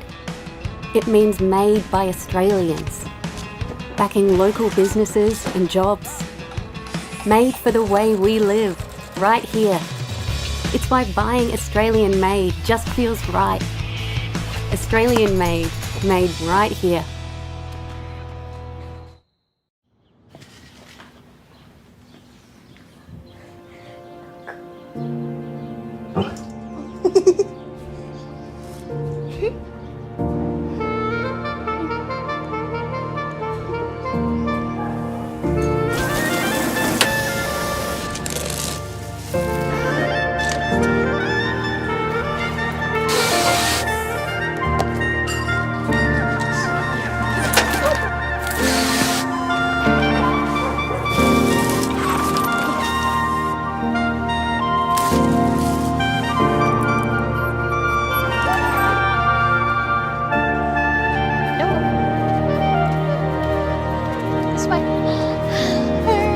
You're beautiful.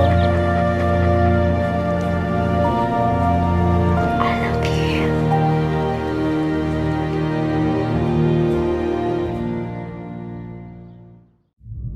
Australians are paying more and getting less.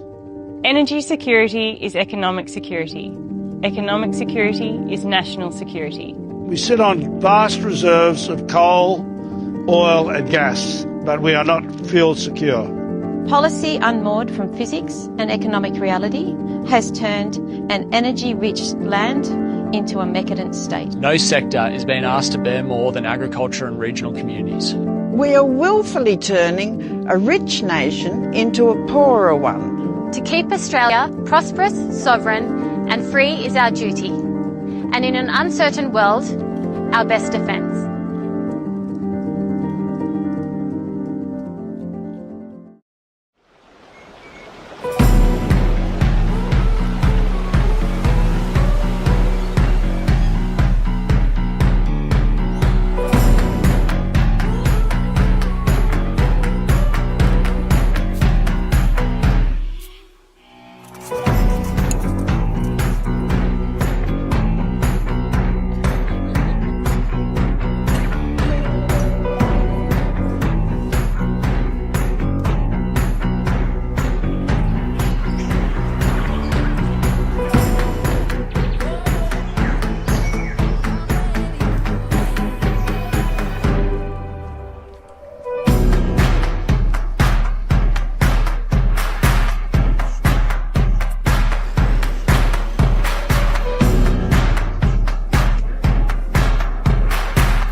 And welcome back to the Country Telegraph. It's all happening, as they say in the classics. We're just trying to connect with Anne, which we're having a few issues at the moment. So what we're going to do is talk to, bring our guest a bit earlier. Ross Johns, by the way, is the voice of WMEAP.com. Ross, thank you for joining us. You need to turn your mic on too. Just hit the button that says, turn me on, baby. There we are. No, we're still not on. We have no sound from you, Ross. Just wave your hands. There we are. Look, it's just one of those days. I can't believe it. This is the exact reason why God made Scotch. Let's go and play a horse thing for a second while Ross is looking for that bottle of Scotch to give to me. Thank you.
Absolutely magnificent, and we do support the stopping of the culling forever of our beautiful, iconic Brumby horses. Ross Johns, we can actually hear you now. That's good. We played you earlier, and because I think what you have to say is of vital importance. I meant to load something up, but I haven't. I need to know the definition in Victoria of a cane toad. I would find that Murray Watt's a cane toad. He comes from Queensland and destroys the environment, and he has all the hallmarks of a decent cane toad. I thought it was fantastic. You might say he's knee deep in it. Yes, possibly. He's a terrible creature. I mean, you might as well have a cannibal in charge of the vegetarian committee. Well, it's rather ironical, really, because he's putting more and more pressure on agriculture to perform on environmental issues, but yet the fast-track renewable bill that he's undertaking is absolutely destroying vast tracts of rural and regional Australia, and he has absolutely no concern about that. And I just find it extremely hypocritical of this government, very unfortunately. The government actually promoted it yesterday because it's been out for a while. And one periodical or newspaper picked it up. That was called The Land, which is to do with farming, and it said that the government over the next couple of years are going to buy back 30% of Australia, and they're going to spend 250 mil. And I'm thinking, oh, you're not going to get much for that if it's a third of Australia. Obviously, the number was wrong. It would probably be 2 or 3 billion, because they're going to start buying all bits of Australia, including some of the rural properties. What's the I mean, I know the reason, because they're following the 2030 thing, which is just quite preposterous, that they're following a UN charter and that our sovereignty is well under attack, which I just find mind-blowing, to say the least. But the effect on the farming community, you have this attack from the Victorian government with regards to compulsory acquisitions with the transmission lines or turbines or whatever they want to put in. And now we have the federal government, besides making it very, very hard for farmers to actually exist, they have now released that they will be removing 30% of Australia's land and keeping it for conservation. It doesn't augur well for farmers. And what do you think they would do if the federal government, not the state government, came up and said, we're going to take your land and make it into a reserve where nothing else will be here except those creatures that were here before the white folk got here? Well, I would say that government just does not understand food production and the need for food production. We have 8.2 billion people on the planet today, and the United Nations Population Committee is forecasting by 2061 that there'll be 10 billion people. So agriculture is extremely important for humanity all around the world.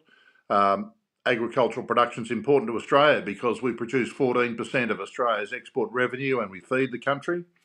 And agriculture is extremely important to Victoria. Victorian farmers control 1.5% of Victoria's land mass and yet produce 25% of the Australian agricultural output. So if we've got governments that don't understand why and how it's important that we should continue to produce food, I think we've got a very sad state of affairs. 3 times a day these politicians eat, and they should be thinking of a farmer and farmers every time they eat breakfast, dinner and tea. I think you're not counting for Murray the cane toad. I mean, look at him. He has probably not 3 meals a day. He has a couple in between the main meals just to maintain his physique.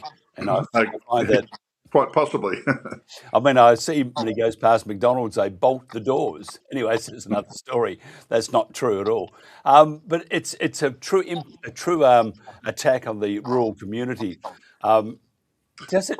Well, I wouldn't mind if, and I certainly have some empathy with the environment, and I think we all should have an empathy with the environment. Of course. But when I see some of the activities that government have done by taking back some farmland, and they've just put it in an extremely poor condition, and there's a particular property I'm thinking of that the government took back in 1990s, and that is in absolute poor repair. The environment on that particular property is highly prone to bushfire, and it's the government control has just totally destroyed that environment. So why would we want to put more and more environmental assets at risk by handing them over to a poorly managed government process? Yeah, I totally agree. But it doesn't all go well for those on the land, does it? And you can see there is an agenda at play here.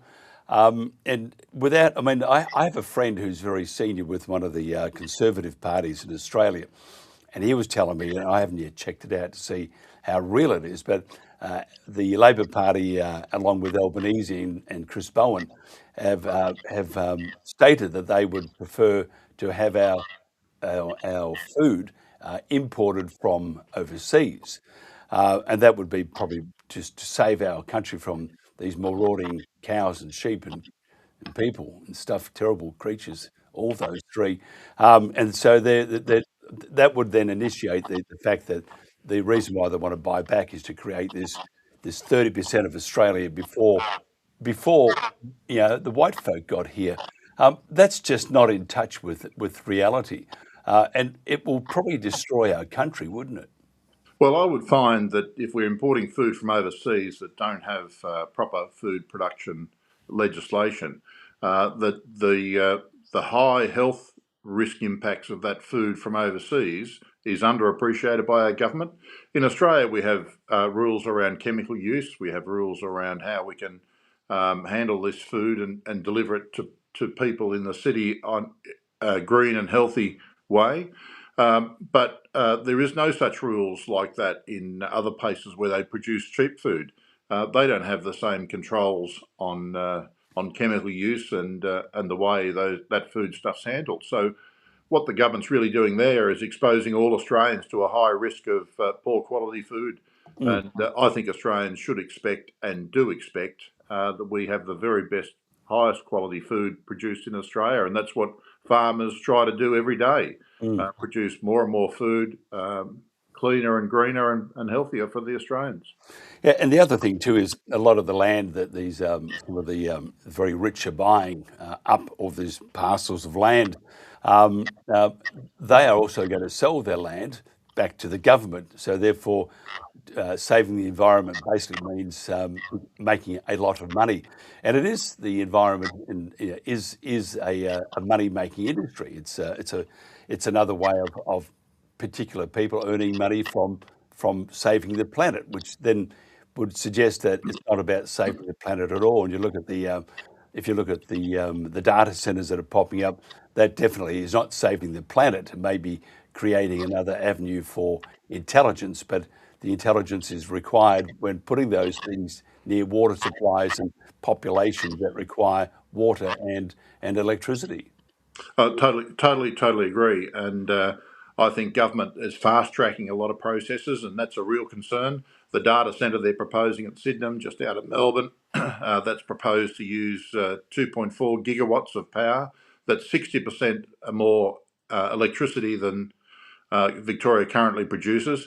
I think that's a huge issue, and it's going to require constant generation of power.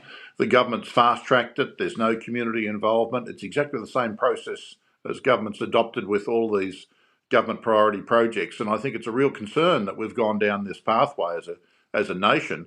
We've actually got an entirely corrupted government process and system. We do not want to be an African republic. We want to be Australia. We are better than that. Australians do expect more than that, and we should have a proper process to approval, not a fast-track one that ignores communities and the bigger, longer-term strategic issues in Australia, which is food production, water. We cannot be a water-constrained country and an energy-constrained country, and this government's putting in place something that I think is not in the Australians' best interests. Do you have any idea what land they'll be after? At Sydenham, I think I saw some numbers of 380 hectares of land, and as high there was some revised numbers as high as 580 hectares of land. But they're going to build gas generation, electricity generation at site with a full diesel backup. So these data centres have to have reliable and consistent power. They cannot have unreliable or intermittent power like wind or solar provides. So what we've got is the government on one hand producing building a renewable system, and on the other hand approving a process for guaranteed supply. I can only see huge conflict within government and poor process that government's adopted to get to this point. Sorry, turn the microphone on. I'm doing your trick. What about the land for reclaiming the land back? You mentioned a property that had already been reclaimed, a ag property that had been reclaimed, and they're going to make it good for the environment. Can you tell us about that property? And also, do you have any other ideas about any other properties that they have their eyes on to make it, take it back? We'll take this back before Captain Cook got here.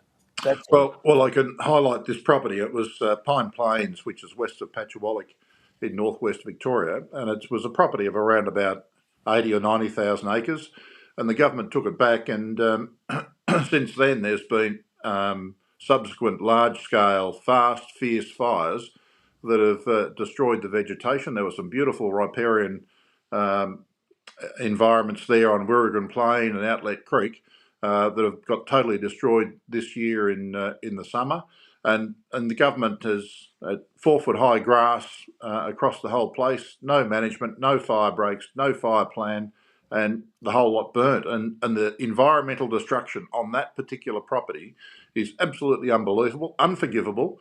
The major Mitchell cockatoos that nest and live in those areas will now have lost their homes, and I think no one within government actually looks at themselves and says, are we managing this property correctly? It's just a very poor process. It's now a national park, and under farming management, which the O'Sullivan family ran it for quite a number of decades, the property was in good condition. We produced something for Australia, which was beef and wool, and the fire danger and environmental management was well cared for by those farmers. I just think that the government custodian is not going to actually do a good enough job for the environment. And what we've seen on Pine Plains has just been utter, total devastation. And that's a terrible, terrible blight on the Australian government. And it's not also good for fire prevention too, because Australia has many fires, and serious ones, big bushfires, which is just generally a natural phenomenon unless you have the human lighting fires, which they do at times. And there's another reason to blame it onto climate change, because the climate made the person nuts. Well, what an absolutely totally ridiculous argument. I know. The Victorian Royal Commission into Bushfires recommended that 5% of Victoria's bush and scrub land should be cool burnt every year, and less than 1% has been cool burnt. The Victorian government has completely ignored the advice of experts, and they're expecting to have a result that's going to be good for the environment. What they've done is they've actually produced a situation where catastrophes occur. The Little Desert Fire that burnt 90,000 hectares, the Grampians Fire that burnt 74,000 hectares, all on the worst day possible, is catastrophic for wildlife and the environment. But where is our government accountable for this? Where are they going back and saying, we're responsible for this catastrophic environmental damage on public land because we didn't obey the recommendations of the Bushfire Royal Commission? And as far back as 1939, the recommendation of the 39 Royal Commission into bushfires was to strategically cool burn and reduce the fuel load in public areas. This has just not been done. It's poor policy. It's absolutely pathetic of this government, and they're blaming it on climate change. I blame it on poor government process, not adhering to the recommendations of the Bushfire Royal Commissions. I just got to ask you, someone just sent me a text. I'm just trying to make sense of this. The target is contained in Australia's strategy for nature 2024 to 2030, which is based on international goals under the Campion Montreal Global Biodiversity Framework into domestic policy. So we have this policy that is affecting Australia that's been decided by this group that the Campion Montreal Global Biodiversity Framework, which is all wrapped up with the UN. What's your opinion or views or thoughts on having to or following a set of guidelines by an overseas group of wackos, which they are, and that our government under the current government, Labor Party throughout Australia, whether it's Victorian, South Australian, New South Wales, or federal, they are following this whole convention. That doesn't augur well for our sovereignty either, does it? It says that we are taking control of our, for example, the rural sector. We're taking control from that and giving it to an overseas entity. Oh, I think the Australian government's really treading on very thin ground if they're going to adopt all the United Nations policies. We do not want to be a third world country. We want to be the best country in the world. We can be the best country in the world, and we should not concede that position to a poorly planned United Nations decisions. Chris Bowen, who's now taken on a presidential role in the United Nations, should absolutely resign his ministerial position for the Australian government. The problem is that no company would allow a director to be on the board of Rio Tinto and also be on the board of BHP. There is a complete direct conflict, and we should not allow it. We cannot allow it. The Australian government is completely compromised by being aligned with the United Nations. Sure, there are some United Nations policies which are sensible and logical for Australia, but there are quite a lot of things that the United Nations comes out with that are absolutely not in Australia's best interest, not in the community's best interest, and not in the next generation's best interest in Australia. We've got to stand up for our rights, for our independence, and we should be doing it as a nation.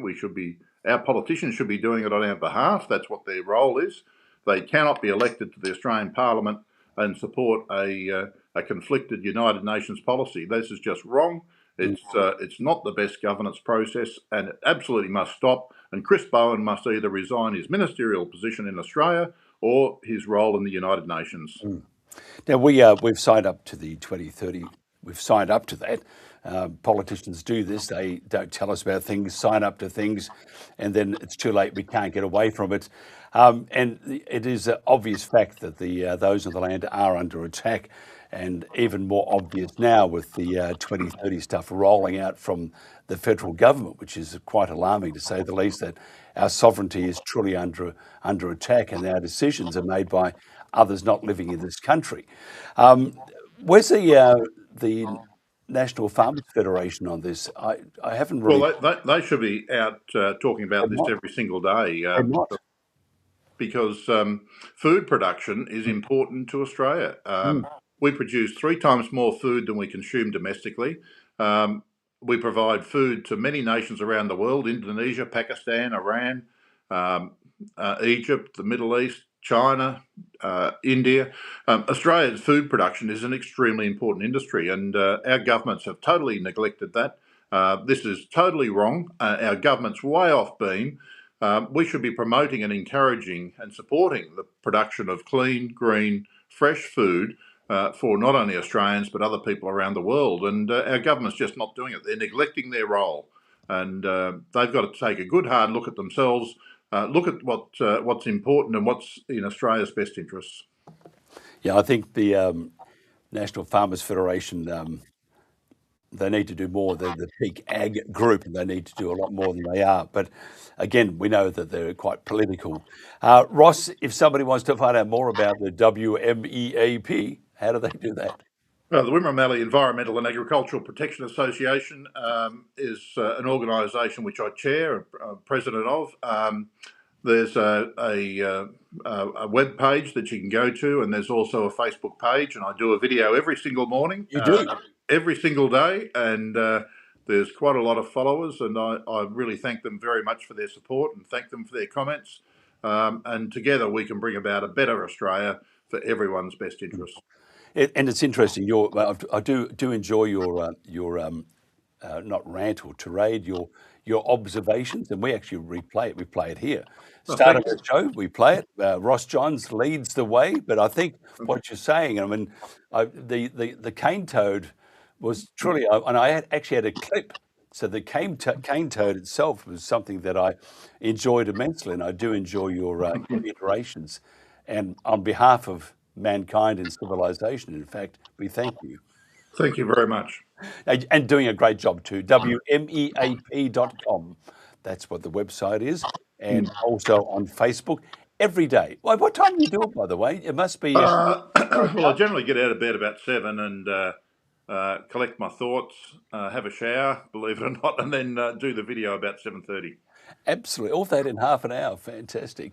And then you have breakfast, of course, which is probably lobster and champagne. Well, I actually go down the coffee shop with the boys, and 8 o'clock every morning, and we chew the fat and talk about issues, and really, really good social thing to do. And my son's running the farm, and I've just got to give him the space and the opportunity to do that. And yes. And I really think he's doing a good job, and I've got to step back and I'm really now deciding that Australia needs my help, and I'm prepared to contribute the very best I possibly can for a better future in Australia. Isn't it interesting? You're a guy on the land. I mean, my family was. Did you ever think that we would be talking like this ever? I find the corruption and the poor policy coming out of government just absolutely repulsive. And I never, ever in my wildest dreams thought we would have a government that's so dictatorial and so arrogant and missing the point of some of the critical strategic issues for Australia. They really, we really need a good opposition, someone that can actually hold them accountable. Yep. And I just don't really see that happening. And I've decided that I can do that from this organisation's point of view. And we want a better Australia. We deserve a better Australia, and we deserve a better future for the younger generations of Australians as well. Totally agree with you, and that's why we'll continue to play, because I think you have great foresight and insight, and I thank you for that too, sincerely. Thank you, Mike. Have a good day. Same to you, as you would say. Have a good day. Ross Johns here on the Country Telegraph. Just about done for the day. I want to play you Angus Taylor, who I think is actually not a bad politician. Angus Taylor is going to. I think he would make an okay Prime Minister, by the way.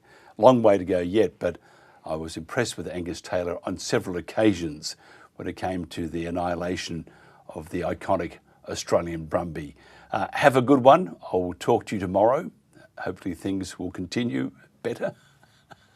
You should be watching us here. We have people running around like mad chooks. Anyway, onward and upward, as they say. This is the Country Telegraph. I said that I'd take up the fight to protect our Brumbies against the cull going on right now. And here I am in Canberra, and I will be taking up the fight. This is a fight to protect our way of life. And whilst it is about the Brumbies, it's about far more. It's about making sure local communities have control of their mountains and their local area again. When the local community was in control, it worked. When they lost control, it got out of hand. We need to stop the Brumby cull and get the locals back in control.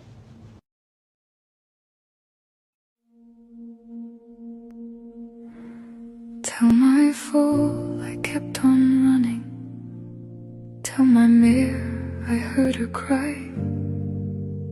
Tell the mountain I belonged here. Tell the wind I said goodbye.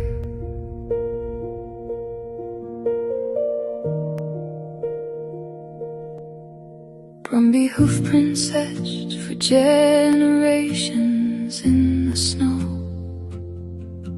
I've watched the foals become the mares, the stallions old and slow. Here in the snowy mountains where my life began, across hills, ridges and open plains my fellow Brumbies ran. I've led them through winter storms, drought and summer rain, but I can't outrun what follows now. Shield my family from this pain.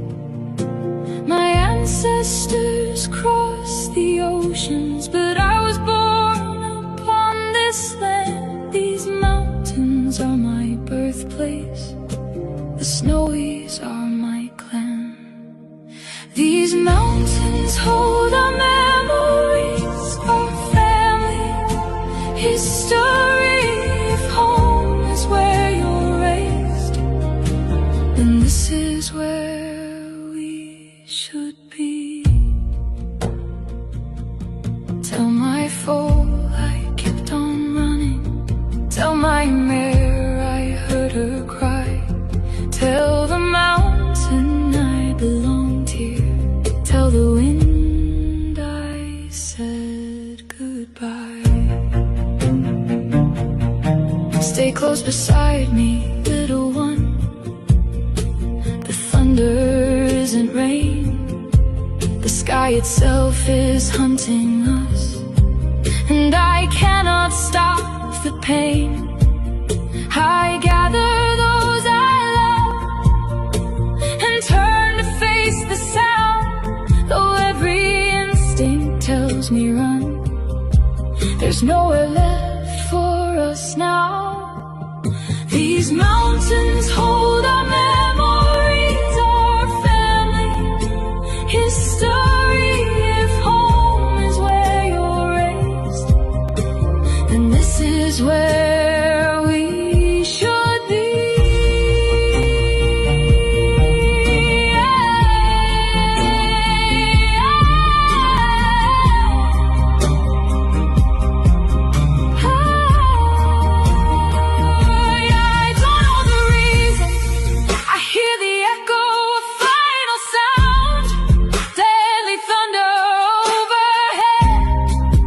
I fall upon the ground, thunder again and again. My heart grows quiet as bullets rain. I thought I had more seasons, more rivers left to roam, more sunrises with my Kosciuszko clan before the mountains called me home. Tell them I was born here, my grandfathers fought their wars. Remind them that this was our home, the snowy mountains were ours. Tell my foal I knew her fear. Tell my mare I heard her call. Tell my foal I tried to save them. Tell the wind how Brumbies fall. Tell my foal I kept on running. Tell my mare I heard her cry. Tell the mountain I belonged here. Tell the wind I said goodbye.